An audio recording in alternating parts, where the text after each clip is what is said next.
성경에 나오는 이야기들이 참 많이 있지만 가장 흥미로우면서도 또 우리에게 심오한 통찰력을 주는 그러한 이야기가 있다면 오늘 본문의 이 얘기가 아닌가 생각이 됩니다. 오늘 본문은 특별히 인류에게 있어서 어떻게 죄가 시작되게 되었는지 죄의 기원에 대해서 우리에게 말씀해 주고 있습니다. 어떻게 선한 하나님의 피조 세계 가운데 죄가 생겨났는지, 또 하나님의 모든 축복과 사랑 속에서 지원받았던 사람이 하나님을 배반하고 죄를 범하게 되었는지 매우 흥미로운 그러한 이야기들을 담고 있습니다. 이 이야기는 사실 우리 모두가 다 잘 알고 있는 이야기가 아니겠습니까? 믿지 않는 사람들도 아마 이 얘기는 어떤 경로든 많이 들었을 것이라고 생각이 됩니다. 이 얘기는요, 우리에게 굉장히 익숙한 내용이지만 또 한편 많은 논란이 있는 이야기이기도 합니다. 누가 문제냐는 거죠. 이 죄에 대해서 누가 책임이 있느냐는 거죠. 과연 누가 나쁜가? 여러분은 어떻게 생각하십니까? 어떤 사람들은 하와가 문제라고 생각합니다. 왜냐하면 언제나 인류에게 있어서 문제는 여자에게서 시작되니까. 그래서 이 하와가 그 전형이다라고 이 얘기를 합니다. 하나님께서 선악과를 먹지 말라고 분명히 말씀하셨는데 결국 먹은 사람이 누구느냐? 하와라는 거예요. 아담도 물론 먹었지만, 그러나 아담은 남자였고 남편이었습니다. 자기 아내가 먹었는데 남편이 나는 안 먹겠다라고 끝까지 버틴다면 그게 어디 제대로 된 남편이냐 이거죠. 어렵더라도 잘못된 길일지라도 아내와 함께 동행했다는 의미에서 사나이다운 사나이가 바로 아담이 아니냐. 그렇게 이 얘기를 듣고 보니까 정말 하와가 문제가 많은 사람처럼 느껴집니다. 그런데 또 어떤 사람들은 아담을 지목합니다. 왜냐하면 하나님의 명령을 들었던 당사자는 아담이니까. 하와는 아담에게 건너 들은 거예요. 그래서 결국 책임의 크기로 따진다면 남편인 아담의 책임이 더 크다라고 지적을 합니다. 그것도 말이 되는 것 같습니다. 또 어떤 사람은 뱀이 제일 나쁘대요. 결국 뱀이 문제의 근원을 가지고 온 것이 아니냐. 이 아름다운 에덴 동산의 이 불길한 모든 일들은 뱀으로부터 시작되었다라고 해서 뱀을 굉장히 기분 나쁘게 생각하면서, 특별히 한국 사람들 중에서는 뱀을 보기만 하면 막대기로 때려 잡으려고 하는 사람들이 있습니다. 또 그 중에 어떤 사람들은 뱀탕을 아주 좋아해서 뱀탕을 먹으면 몸보신이 될 뿐만이 아니라 영적으로도 굉장히 새로워지는 느낌이 든다고, 이 세상에 문제 있는 뱀들을 내가 하나 해결을 했다라고 그렇게 생각하는 사람도 있어요. 자, 그런데 아주 엉뚱한 사람도 있습니다. 제일 큰 문제는 아담도 하와도 뱀이 아니라는 거예요. 문제의 시작은 하나님이다. 왜 하나님께서 에덴 동산에 선악과를 만드심으로 말미암아 이런 사단이 나게 되었는가? 결국 문제의 근원은 하나님에게 있다라고 얘기하는 사람도 있습니다. 여러분은 어떻게 생각하십니까? 어떻게 생각하십니까? 저를 노려다보시는 거 보니까 저를 지목하는 건 아니겠죠, 설마. 이런 질문은 사실 우리에게 굉장히 식상한 질문이에요. 중학생만 되면 이런 질문을 사람들이 하게 됩니다. 청년들도 늘 이런 질문 가지고 서로 토론하면서 시간을 많이 보냅니다. 하나님께서 이 세상을 창조하셨어요. 이 만물을 아름답게 하나님의 기준에 맞게 보시기에 좋도록 창조하셨습니다. 그 중에 하나님은 인간을 특별히 사랑하셔서 인간에게 모든 것을 맡겨주셨어요. 너희는 세상을 다스리라, 경작하라, 이 땅을 지키라고 명령하시면서 사람에게 이 땅을 다스릴 수 있는 권세를 허락해 주셨습니다. 근데 어떤 사람은요, 하나님께서 우리에게 많은 것을 주셨지만, 우리를 축복해 주셨지만, 가장 우리를 축복하신 것은 놀랍게도 바로 이 선악을 알게 하는 나무였다라고 얘기하는 사람이 있습니다. 왜냐하면 선악과야말로 인간을 다른 어떤 피조물과도 구별될 수 있는 우리를 특별한 존재로 만들어준 장치였다는 거예요. 이 선악과로 인해서 우리는 자유의지를 가지게 되었습니다. 우리는 하나님 앞에서 순종할 수밖에 없는, 또 마치 애완동물들처럼 하나님을 기쁘게 하는 그런 애완동물 같은 존재가 아니라, 기계적인 존재가 아니라 우리 삶 가운데 선택을 할 수 있고 책임을 질 수 있는 진정한 인격적인 존재로서 하나님 앞에 서게 되었다는 거예요.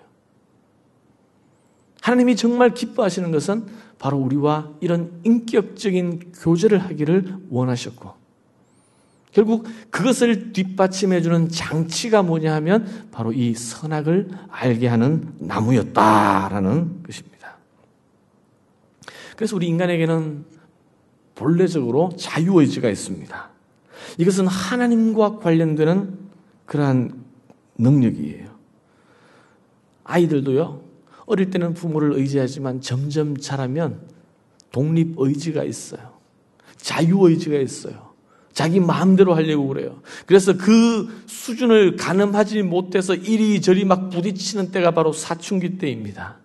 사춘기를 지나면서 비로소 이제 아이는 생각에서, 정신적에서, 또 육체적으로 모든 면에 있어서 스스로 모든 것을 선택하고 책임지고 싶어 하는 자유의지를 가진 인격체로서 이제 성장을 하게 되는 거예요.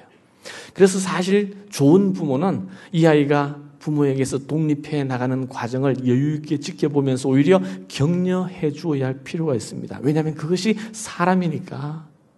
하나님은 우리를 그렇게 만들어 두셨으니까. 만약 우리에게 이런 진정한 자유의지가 없다면 인간성을 잃어버리는 거예요. 조지 오웰의 1984년이라는 그런 소설이 있었습니다.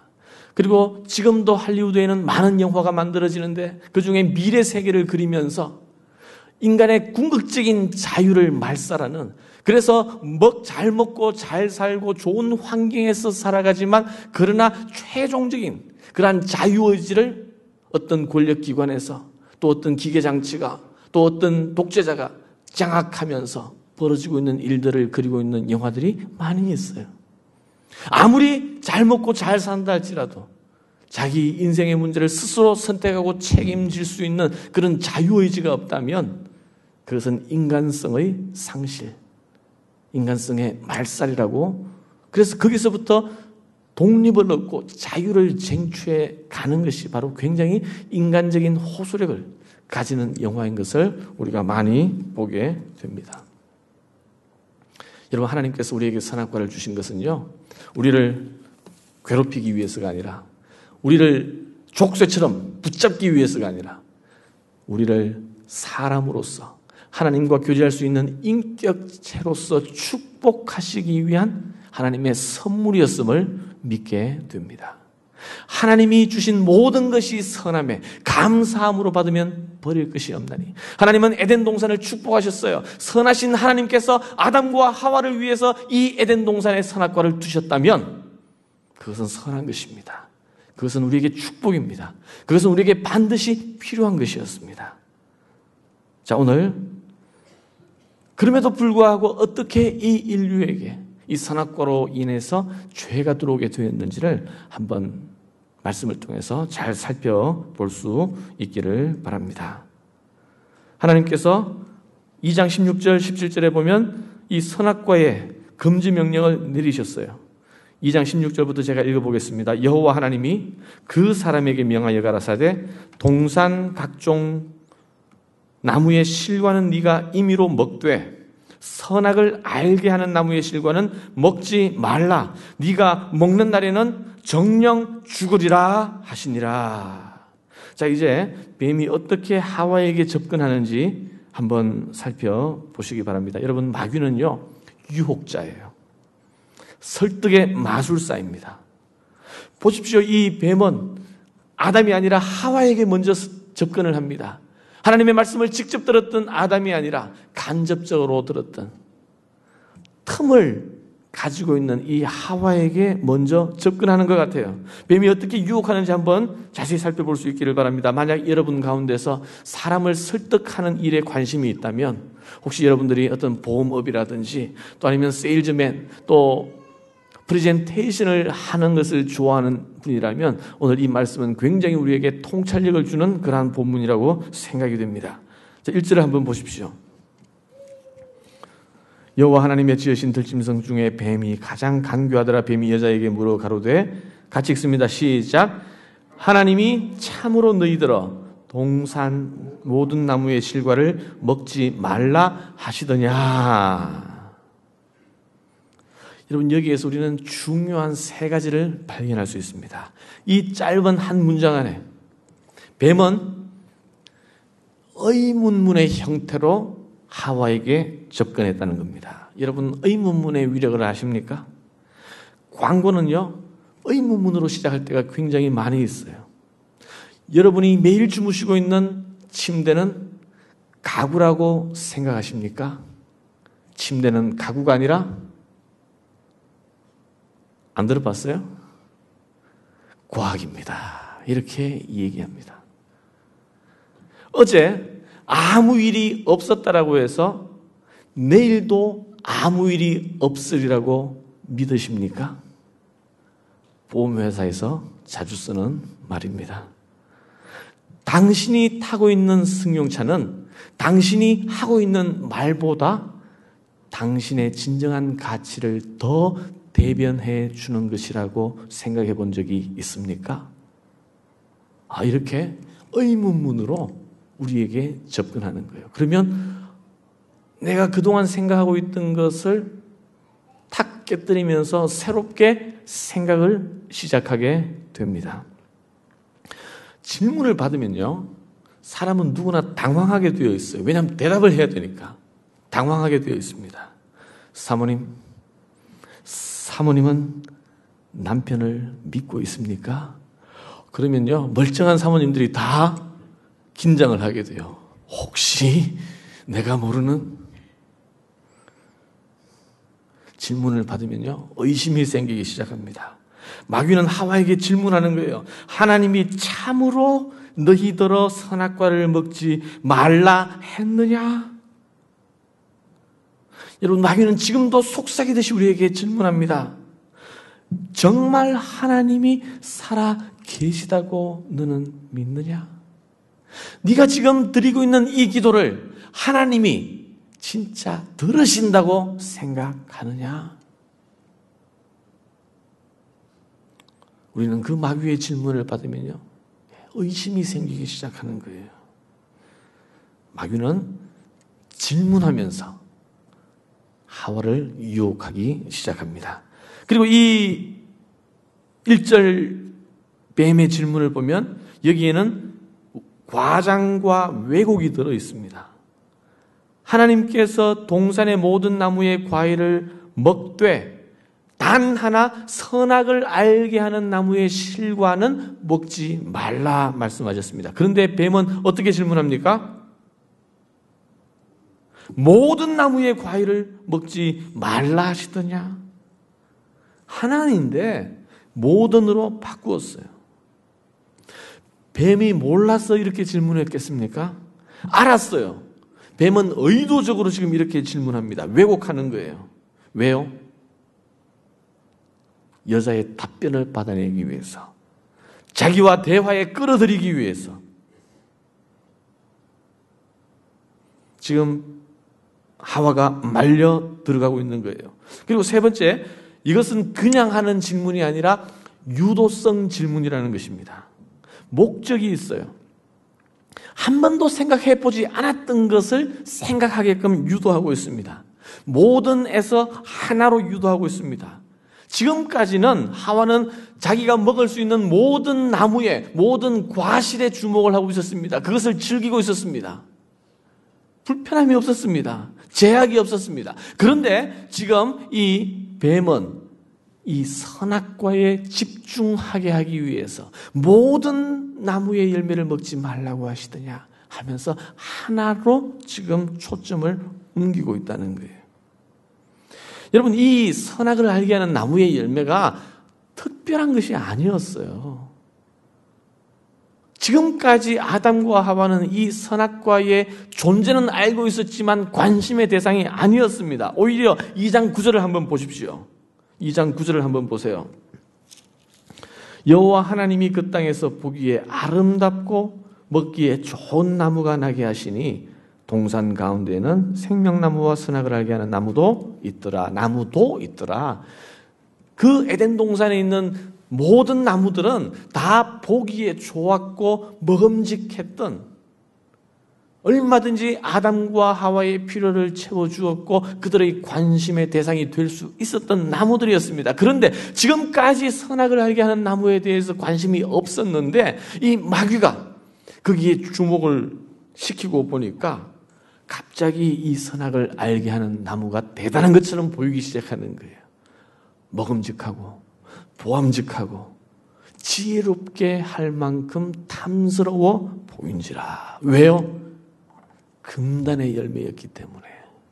하나님께서 막으신 것이었으니까. 여러분, 이것이 바로 마귀의 장난이에요. 마귀는요, 언제나 내가 가지고 있는 것보다는 가지고 있지 않은 것에 주목하게끔 만듭니다. 우리의 시선을 옮기고 있어요. 내가 가지고 있는 이 모든 것에 대해서 기뻐하고 즐거워하지 못하게 합니다. 그리고 오히려 내가 아직도 소유하고 있지 못하는 이 한 가지 때문에 내 삶이 불행스럽게 느껴지도록 우리를 계속 흔들고 있어요. 그러나 그렇게 해서는 우리 삶이 결코 행복해질 수가 없습니다. 여러분, 행복과 불행의 차이는 관점의 차이예요. 내가 가지고 있는 것, 내가 은혜로 받은 것들을 감사할 줄 알고 그것을 기쁨으로 즐길 수 있으면요, 우리는 행복해집니다. 만족하는 삶이 됩니다. 그런데 내가 가지고 있지 않은 것에 집착하거나 거기에 미련을 가지게 되면요, 내가 가지고 있는 이 모든 것들도 제대로 누릴 수가 없어요. 불행해질 수밖에 없습니다. 여러분, 우리 과거에 우리가 필요를 가지고 기도하면서 응답받았던 것들이 얼마나 많습니까? 그러나 그것에 대해서 얼마만큼 기뻐하고 행복해하고 감사합니까? 또다시 나에게 없는, 내게 결핍된 그 무언가 때문에 늘 쫓기고 늘 뭔가 결핍된 삶을 살고 있는 것처럼 만족하지 못하는 것이 바로 우리의 인생 아니겠습니까? 이미 소유한 모든 것에서 소유하지 못한 단 하나에로 관심이 옮겨졌을 때 하와는 마음에 불만이 생기기 시작하는 거예요. 그런데 그것은요, 그냥 내 결핍에 대한 그러한 원망이나 불평으로 끝나는 것이 아니라 영적인 차원으로 나아간다는 사실이 중요합니다. 그래서 필연적으로 하나님에 대한 인식이 바뀌어진다는 거예요. 지금까지는 에덴 동산에서 풍성하신 하나님의 사랑과 은혜를 즐거워하면서 그 하나님을 예배했는데 마귀를 만나고 나니까 하나님이 내 삶에 어떤 제한을 두시는 분, 좀 심하게 말하면 독재자인 것처럼 나를 지배하고 억압하시는 분처럼 그렇게 느껴지게 된다는 거예요. 자, 이제 어떻게 하와가 반응하고 있는지 한번 보시기를 바랍니다. 지금 하나님에 대해서 의심이 생기기 시작하는 거예요. 여자의 태도가 달라졌습니다. 뱀의 교묘한 질문에 대해서 여자가 어떻게 반응하는지 한번 보십시오. 2절에서 3절 우리 같이 읽도록 하겠습니다. 시작. 동산나무의 실과를 우리가 먹을 수 있으나 동산 중앙에 있는 나무의 실과는 하나님의 말씀에 너희는 먹지도 말고 만지지도 말라 너희가 죽을까 하노라 하셨느니라. 여러분, 아까 2장 16절 17절과 비교해 볼 때의 어떤 차이점, 특이점을 발견하실 수 있겠습니까? 뭐가 다릅니까? 먹지도 말고 만지지도 말라고 했습니다. 하나님께서는 먹지 말라고 하셨습니다. 그런데 먹지도 말고 만지지도 말라고 했다. 여기에 하나님에 대한 불만이 지금 들어가고 있어요. 또 뭐가 달라졌습니까? 예, 하나님께서는 뭐라 그러셨어요? 정녕 죽으리라. 그런데 하와는 죽을까 하노라. 말씀에 대한 과장 또는 왜곡이 들어가고 있습니다. 하나님의 말씀을 말씀 그대로 받지 아니하고 그 말씀을 과장하거나 축소시키거나 왜곡의 형태로 나아가고 있다는 거예요. 여러분, 하나님의 말씀은 하나님의 말씀이에요. 하나님의 말씀은 영원한 하나님의 말씀입니다. 우리가 1.1획도 바꿀 수 없는 말씀은 말씀이기 때문에 능력이 있고 권위가 있는 거예요. 그런데 사람은요, 우리가 본능적으로 이 말씀을 내가 판단하려고 하는 거예요. 그래서 내 입맛에 맞게 과장하거나 축소하거나. 여러분, 여기서부터 죄가 시작되는 거예요. 하나님의 말씀은 내가 판단할 수 있는 것이 아닙니다. 그 말씀을 오히려 내가 더 깊이 깨닫고 이해할 수 있도록 우리가 노력하고 기도해야지, 그 말씀을 내 입맛에 맞게 판단하려고 할 때 거기서부터 문제가 시작된다는 거예요.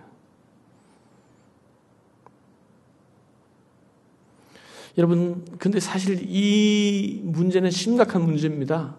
우리는 본능적으로, 우리는 죄인이기 때문에 이 하나님의 말씀을 하나님의 말씀으로 그대로 받는 것이 쉽지 않습니다. 어려워요. 우리는 늘 하나님의 말씀을 판단하려고 해요. 내 기준대로 생각을 하게 됩니다. 내가 이것은 중요하고 이것은 중요하지 않고, 이것은 하나님의 말씀인데 이것은 뭐 그냥 잊어버리고. 여러분, 작년 한 해 우리가 얼마나 많은 하나님의 말씀을 받았습니까? 얼마나 하나님의 말씀을 귀하게 우리가 여기고 있습니까? 근데 우리는 다 잊어버려요.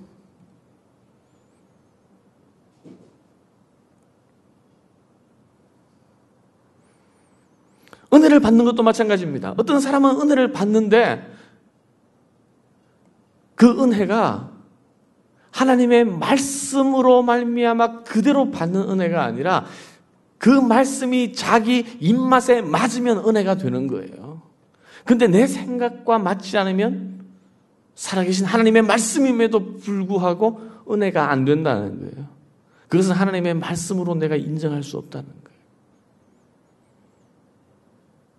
내 생각을 뒷받침하고 내 주장을 더 강하게 전달해 줄 수 있을 때에 그때 내가 은혜를 받았다. 그 말씀 참 좋다. 여러분, 그것은요, 말씀을 귀히 여기는 태도가 아닙니다. 얼마나 교만한 태도입니까? 얼마나 두려운 태도예요. 하나님의 말씀을 하나님의 말씀으로 받고 새기는 것. 그래서 때때로 내 생각이 그 앞에서 깨어질 수도 있고요. 내 자신이 죽을 수밖에 없는 상황에 들어갈 수도 있고요.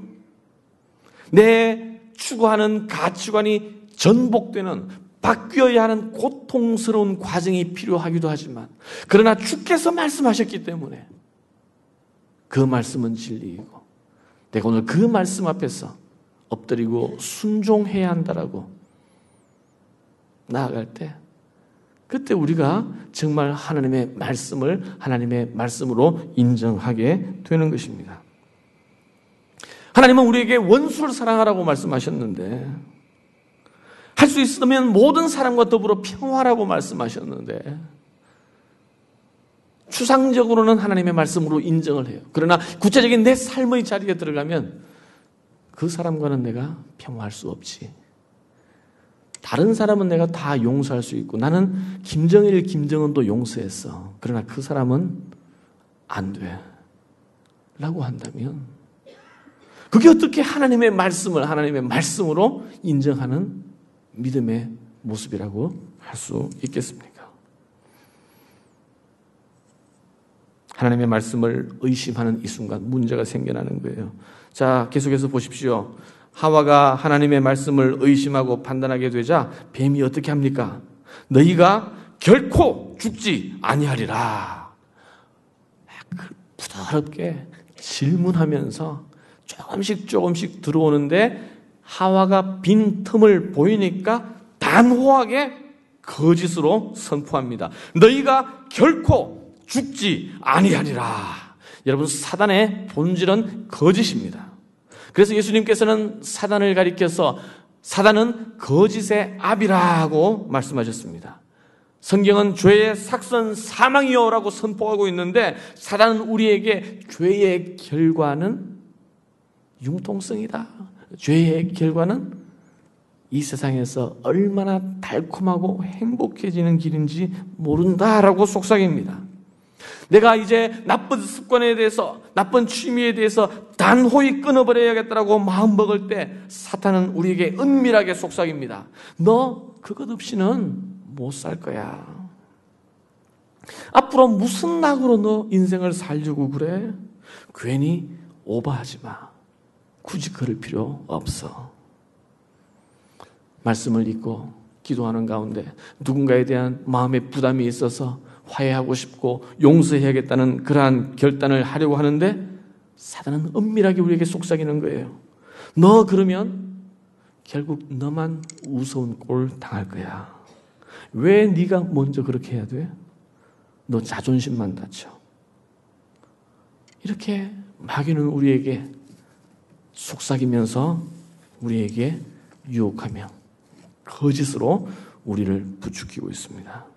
그러자 여자가 본즉 먹음직하고 보암직도 하고 지혜롭게 할 만큼 탐스럽기도 한 나무인지라. 원래 탐스럽지 않았습니다. 이 마귀의 말을 들으니까. 여러분, 죄는요 얼마나 달콤한 것인지 몰라요. 먹음직하고 보암직하고 지혜롭게 할 만큼 탐스럽게. 그런데 죄는요, 우리가 말씀에서 떠나는 순간, 하나님을 의심하는 순간 더 달콤해지게 되어 있어요. 그때부터는 우리가 이성적으로 판단할 수 없습니다. 믿음으로 우리가 결정을 내릴 수가 없어요. 이미 그 올무에 들어가게 된 거예요. 올무에 잡히게 되었습니다. 여러분, 죄의 사슬 속에 들어갔을 때 깊이 생각하지 마세요. 그때는 객관적인 분명한 영적인 판단을 내릴 능력을 이미 상실한 거예요. 단호하게 뛰쳐나와야 돼요. 그때 할까 말까 내 앞으로의 인생에서 이것은 어떻게 영향을 미칠까 고민할 필요가 없어요. 하나님의 말씀이 아니라면 더 이상 고민할 필요 없이 생각할 필요 없이 뛰쳐나와야 됩니다.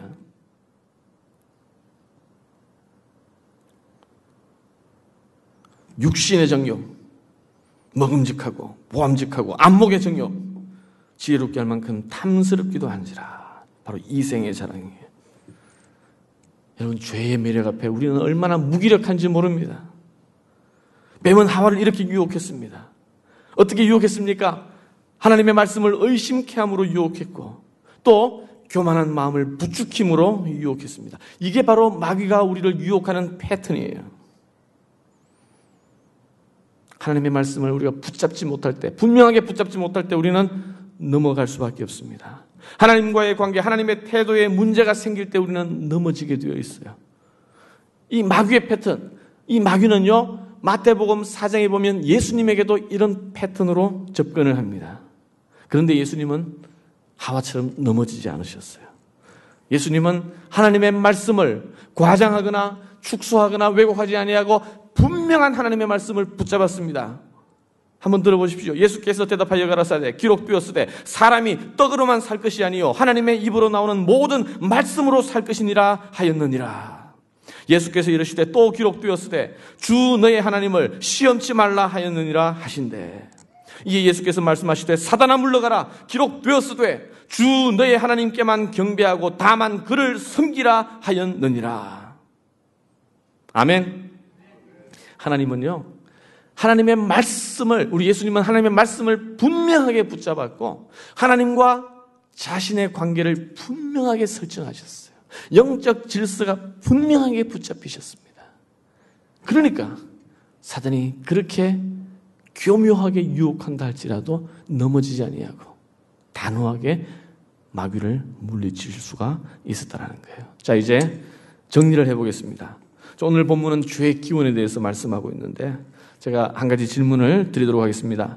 하와가 죄를 짓는, 이게 하나의 전체가 하나의 그 자연스러운 메커니즘이긴 하지만 어떤 결정적인 포인트는 어디에 있는지를 한번 찾아볼 수 있기를 바랍니다. 어디서 문제가 시작되었느냐?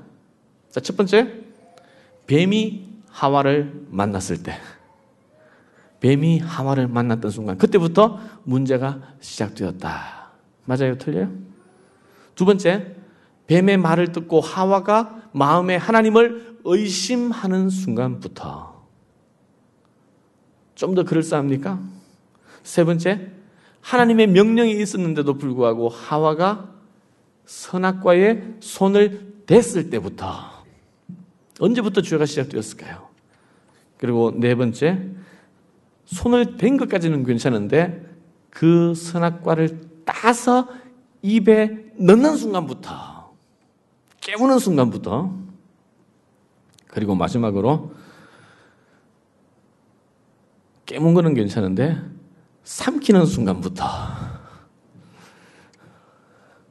뭐 소화까지는 안 가겠습니다. 언제 죄가 시작되었을까요? 언제부터 문제가 되기 시작한 겁니까? 여러분, 죄란 무엇이겠습니까? 여러분, 죄의 문제는 뱀이 핵심이 아니에요. 선악과가 핵심이 아니에요. 죄의 문제의 초점은 하나님과 내 자신의 관계의 문제입니다.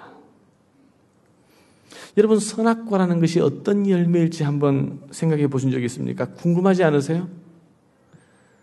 500원 달라고 그럴까 봐 궁금하지 않습니까? 선악과 안에 어떤 성분이 있길래 하나님께서 그것을 절대적으로 막으셨을까? 과연 선악과는 얼마나 맛있었을까? 선악과를 먹는 순간 정말 눈이 밝아졌을까? 선악과 안에 어떤 죄로 말미암은 케미컬이 들어있어서 우리 인간에게 어떤 영향을 끼칠 수 있을까? 사실 이런 것들은 전혀 중요하지 않은 질문들이에요. 왜냐하면 선악과는 하나의 상징적인 것에 불과하기 때문입니다. 죄는 선악과에서 나온 것이 아니에요. 하나님의 말씀을 듣느냐 듣지 않느냐.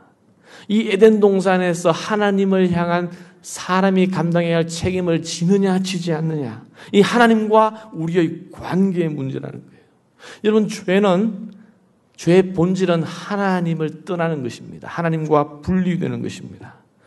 여러분, 죄라는 것이 어떤 것입니까? 도둑질을 하는 것이라든지 거짓말을 한다든지 사기를 친다든지 온갖 행악하는 일들이 우리 주위에 얼마나 많습니까? 그러나 이 모든 것들은 죄의 본질이 아닙니다. 죄의 현상이에요.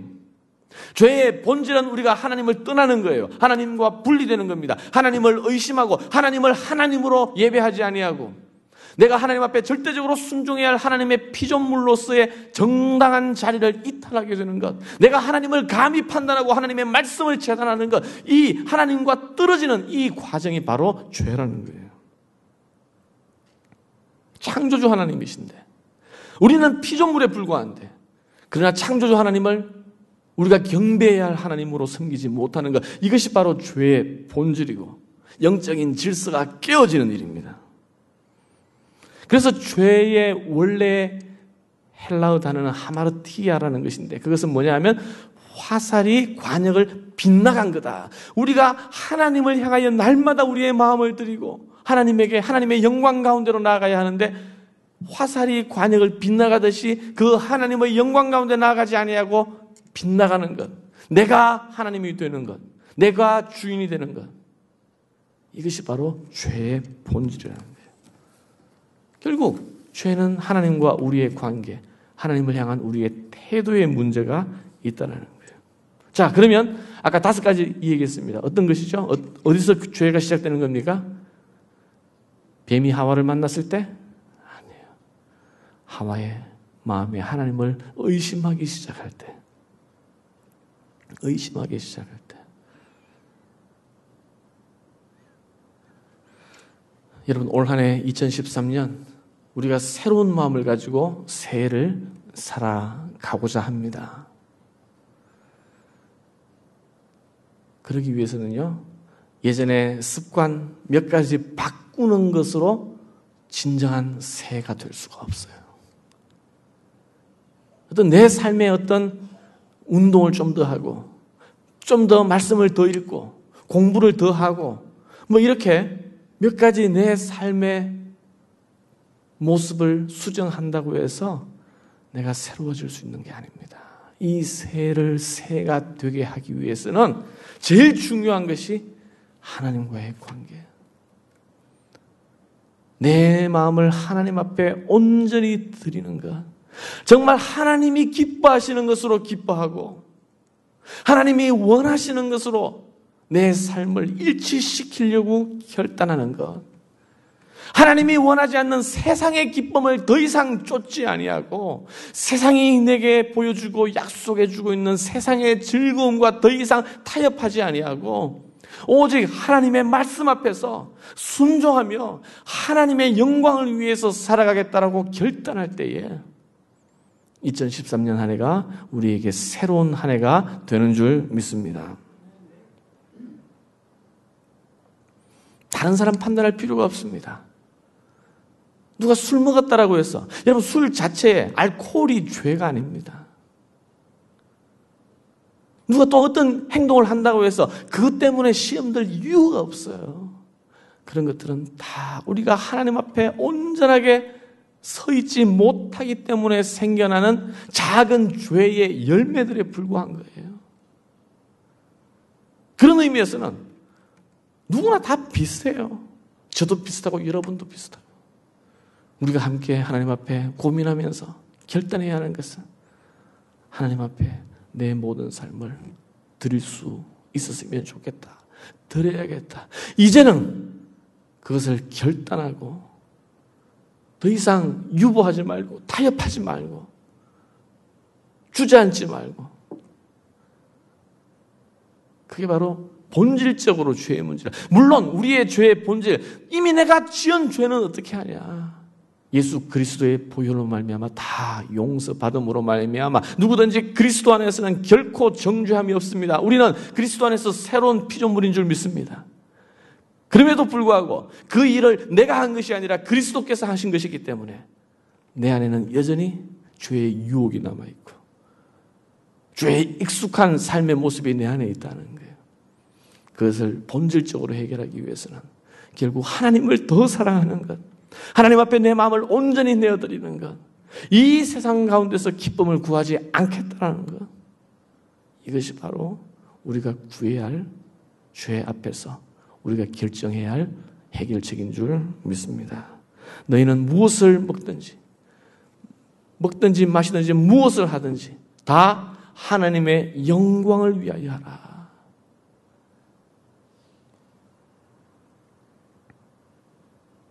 오늘 이 말씀 앞에서 우리가 하나님 앞에 얼마나 우리가 집중하고 있는지를 돌아볼 수 있기를 바랍니다. 나의 말, 나의 행동, 나의 태도, 삶의 모든 것이 하나님을 향해 있는지, 하나님의 영광을 구하는 삶을 살고 있는지, 이 예배 가운데 우리가 예배 가운데서도 얼마나 죄를 지을 수 있는 가능성이 많은지 몰라요. 전심으로 하나님을 찬양하지 못하고 그 앞에 회개하지 못하고 말씀 앞에 엎드리지 못하면요, 오히려 예배 가운데에서 교회당 안에서 얼마든지 죄를 지을 수 있는 것이 바로 우리의 실존의 모습입니다.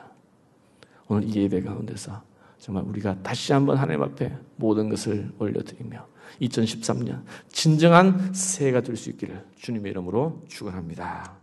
기도하겠습니다. 이 시간 우리 잠시 한번 기도하시겠습니까?